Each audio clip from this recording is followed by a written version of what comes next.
Hello po, ayan. So for today's video ay samahan niyo po ang magluto nitong ating ulam para ngayon sa ating pananghalian. So meron po tayo diyang isda na nabili ko kanina sa talipapa. And syempre lalagyan po natin yan ng kangkong para meron naman pong gulay. And syempre masarap po talagang humigop ng mainit na sabaw lalo na kung medyo maulan-ulan po. So tara na at samahan niyo po ang magluto and enjoy watching po.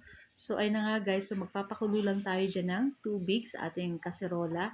At pag kumulo na, pwede na natin dyan ilagay yung ating sibuyas, kamatis, saka yung ating luya. Ayan, maglalagay tayo ng konting luya para pangtanggal ng langsa dito sa ating lulutuin sinigang na isda. Siyempre maglalagay tayo ng asin, saka maglalagay rin po tayo ng patis para sa pampalasa dito sa ating sinigang na isda na lulutuin.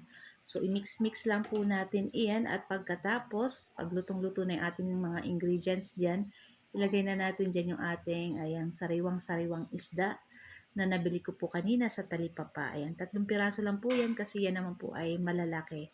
And syempre pagkatapos ilagay na rin po natin yung ating kangkong. Kasing isda, madali lang pong maluto. So, pangit po pag masyadong maluto yung ating isda. Kaya isabay na rin natin dyan yung ating gulay na kangkong. Ayan, napakasarap po nito dito sa ating sinigang na isda na lulutuin. Ayan, para sa ating pananghalian. Kayo po ba guys, ano po ang inyong ulam? Ayan, minsan talaga ay mahirap pong mag-isip ng mga uulamin. Kaya minsan kung ano na lang maisipan at minsan talagang ulit-ulit at kung ano po yung available minsan sa ating rep, yun na lang ating lulutuin. So, ayan na nga at kumukulo na. So, wag nating iwasan nating mahalo yung isda at baka pumadurog.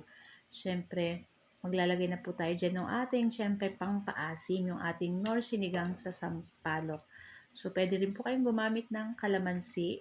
So, kung ano po ang gusto nyong ilagay dito sa sinigang na isda, pwede naman po. So, akin, nilagay ko po dyan is yung nor sinigang sa sampalok. So, estimate nyo na lang po kung gaano kaasim. Ako po gusto ko po sa mga ganito is maasim talaga. Itong talagang pag humigop ka, mapapaasim, kilig ka. Charot. So, ayan na nga. At maya-maya rin po ay luto na rin itong ating isda. Ayan, makikita niyo po yung ating isda.